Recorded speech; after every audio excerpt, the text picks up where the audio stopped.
Voltamos com o último bloco do programa Ponto de Vista. Estamos aqui com o Dr. Francisco Disnaldo, urologista. A gente falou do câncer de próstata, de pênis, de testículo, e eu terminei não falando de um assunto que também toca um tabu masculino, principalmente numa sociedade como a alagoana. Um caso de uma retirada do pênis por causa de um câncer. Hoje existe prótese, existem soluções para isso, o quanto isso interfere também na questão hormonal deste homem, quanto a urologia tem investigado e tem tratado isso?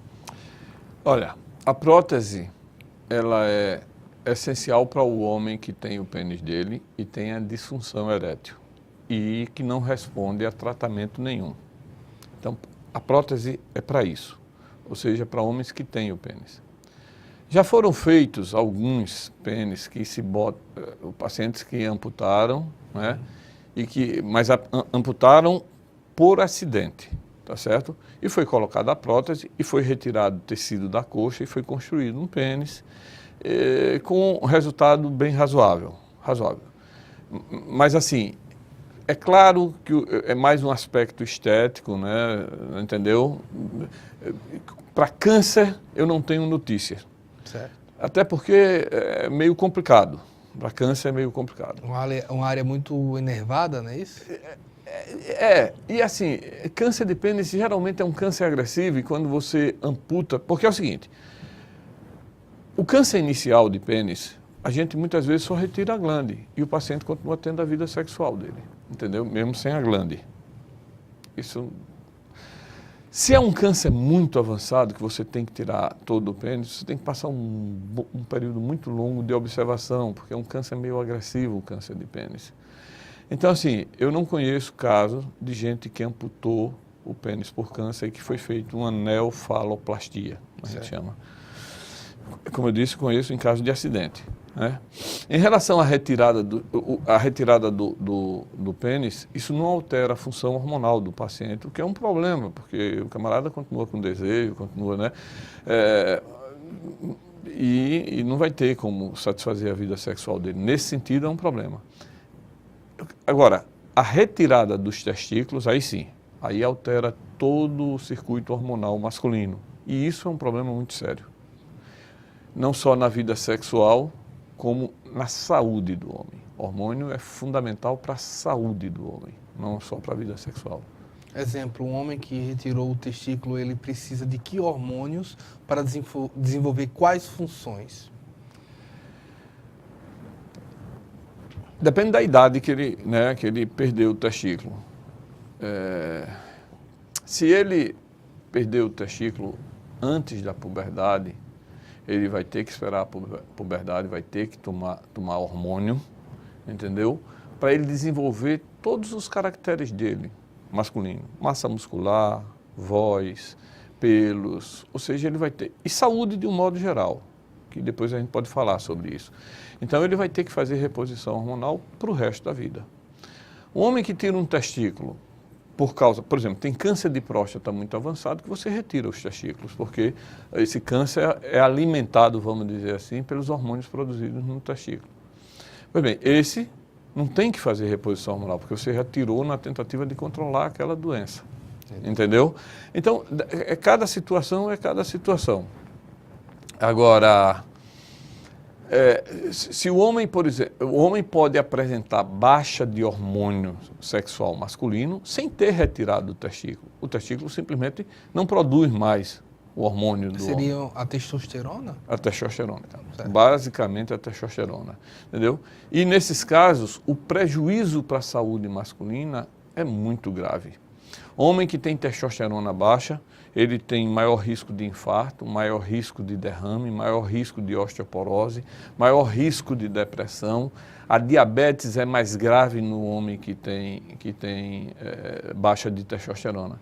Então, muito mais, como eu falei antes, do que a vida sexual, é uma questão de saúde masculina. Mas quais os sintomas que pode ter um homem que ele pode estar sentindo para suspeitar que está com a baixa testosterona? Tem alguns sintomas clássicos. Tem dois que são assim típicos. Os outros podem se confundir com outras doenças. Só para você ter uma ideia, a gente tem uma tabela que mostra que a diminuição do apetite sexual, a diminuição da libido ou a diminuição na qualidade da ereção valem 7 pontos, tá certo? Nessa tabela. Agora, os outros sintomas, fora esses dois, que é a diminuição do apetite sexual e a diminuição da ereção, os outros são irritabilidade. A gente, claro, o mundo irrita muita gente, mas a gente sabe que é uma irritabilidade maior do que o normal. Quando qualquer coisa está irritando, o camarada não tem a impaciência, a diminuição no poder de concentração dele, das tarefas, tal, não sei o quê.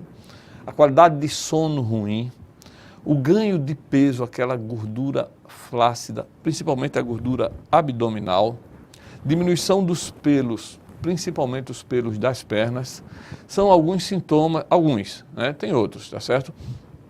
Do homem que tem baixa de testosterona. Se o paciente chega no consultório e disser que está com alguns desses sintomas, já cabe uma investigação hormonal. Entendo. Quando isso daí pode interferir também, você falou de certa maneira, qual a principal causa? Eu sei que isso envolve muitas vezes uma área psicológica, mas como a urologia trata a questão da disfunção erétil e da ejaculação precoce? Já foi mais tratado como causa psicológica. Hoje a gente sabe que o número é igual de causa psicológica e causa orgânica. Então, há alguns anos, por exemplo, se achava que hipertensão ou miopia era coisa de gente velha. Hoje a gente sabe que tem crianças na escola com problema de hipertensão, com problema de diabetes, com problema de miopia, né? Então, doença tem prevalência, ou seja, ela é mais prevalente nos homens, mas a partir dos 40 anos principalmente. Mas não tem idade para aparecer. A gente tem paciente muito jovem, depois eu posso até contar um fato aqui que aconteceu na minha clínica, que é... Então, assim, a gente tem pacientes muito jovens com disfunção erétil. Só uma investigação mais aprofundada, e essa investigação passa necessariamente por uma conversa boa do especialista com o paciente. É que vai direcionar, que a gente vai perceber se a causa é mais de origem orgânica, se ela é mais de origem psicogênica ou se é mista. Porque é lógico que um paciente que tem disfunção erétil orgânica, ele acaba sendo afetado emocionalmente, né? Nesse sentido, né? Uhum. Isso também é possível, você falou isso em algum momento do programa, exemplo, é possível medir potência sexual? Exemplo, um homem que ele não ejacula precocemente ou que ele consegue subir, como diz o jargão, mas que ele não se sente completamente pleno na atividade sexual? Isso é possível. Você não mede, não tem aparelho para isso. Mas na conversa, é para isso que são os treinamentos, né? Na conversa a gente pode muito bem determinar o grau de disfunção erétil desse paciente, se é leve, se é moderado ou se é grave. A gente muitas vezes fala por uma questão cultural também.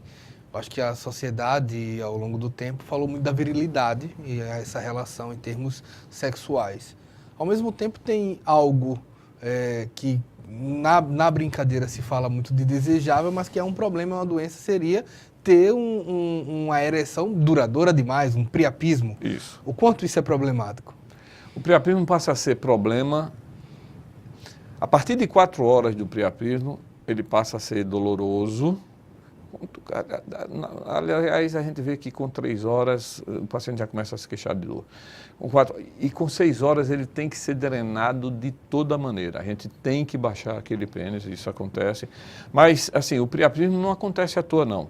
Existem algumas doenças, por exemplo, pessoas que têm uma doença no sangue chamada anemia falciforme, têm mais facilidade em ter priapismo. Pessoas que tiveram traumas no períneo têm mais facilidade em ter priapismo. Leucemias podem evoluir com priapismo. Ou seja, existem algumas doenças que levam... Não é tão frequente o priapismo. Outro assunto também, até para a gente falar um pouco também da atividade do urologista com mulheres, é a incontinência urinária. O quanto isso é frequente? É muito. Para você ter uma ideia, depois da menopausa, 4 em cada 10 mulheres é muito, né? Você imagina uma população de 100 mil, 40 mil mulheres vão ter incontinência urinária. A incontinência urinária, ela tem várias causas. E só identificando a causa que está levando aquela mulher à incontinência, é que o tratamento pode ser estabelecido. Entendeu? Cada causa tem um tratamento diferente. Nem sempre o tratamento é cirúrgico. Muitas vezes o tratamento é clínico. Outro assunto também nesse sentido é o quanto isso tem sido tratado pelo urologista, você já falou da questão de cirurgia, hoje no dia com os hábitos que temos do cálculo renal. Cálculo renal atinge 12 em cada 100 homens, 12% e mais ou menos 10 em cada 100 mulheres. Ou seja, é muito frequente, né? Tem muita gente que tem cálculo e não sabe que tem, porque ele é assintomático. O cálculo, quando está lá no rim paradinho, ele é assintomático e não prejudica a saúde da pessoa. O cálculo só se torna um problema quando ele é grande, quando ele começa a provocar infecção urinária ou quando ele obstrui o rim. Nessas situações ele precisa ser tratado.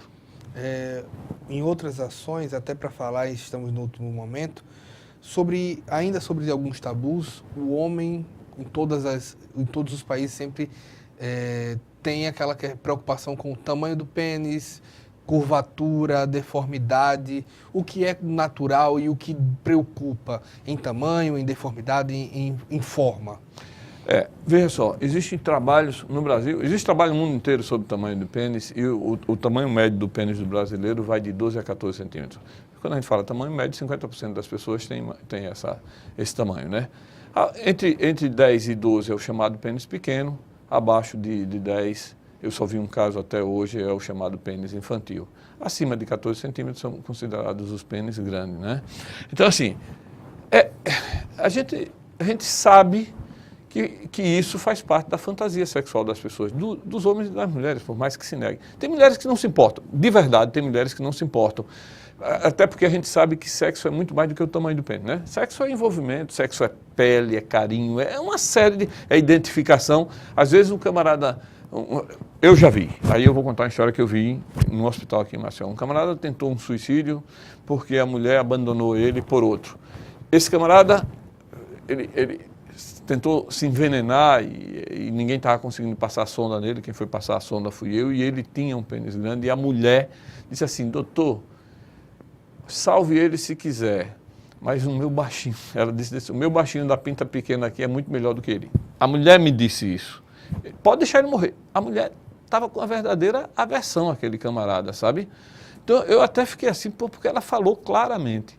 E tinha lá um baixinho do lado da mulher e esse camarada era do Rio, esse que tentou o suicídio, o baixinho era de Maceió e a mulher era do Rio. Eles vieram morar aqui e o camarada perdeu a mulher para esse alagoano.